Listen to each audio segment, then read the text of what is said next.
Tabii bayram günü Boğazlayan köyümüzdeydik. Müftülüğümüz olarak, personelimizle birlikte.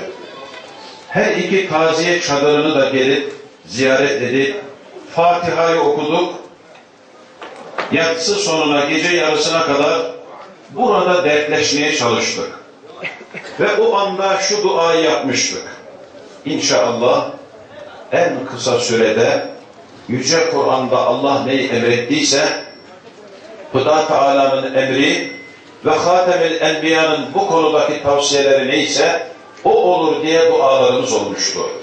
Bugün o bayramı yaşıyoruz. Hep birlikte ikinci bayramı yaşıyoruz. Sarıkamış'tan geldim. Tabii Sarıkamış buraya göre çok daha serin bir yer. Ama orası da kutsal vatan toprağıydı. 100 yıl önce sizlerin, bizlerin dedeleri orada Ruslarla savaşırken birçoğu donarak şehit olmuştu. Şimdi burada Mezopotamya topraklarındayız.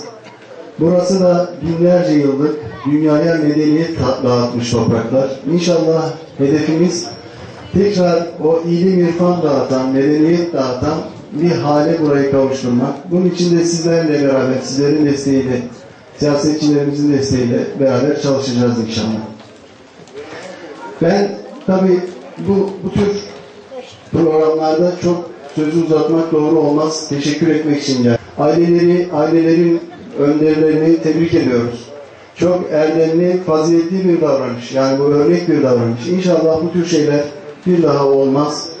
Çünkü bizler, diyorum ya, bu topraklar dünyaya medeniyet dağıtmış topraklar. Biz karıncayı incitmeyen insanlarız aslında. İnşallah yine o günlere döneceğiz. Allah huzurumuzu, barışınızı hiçbir zaman bozmasın. Allah hayırlı uğurlu etsin. Hoca devam.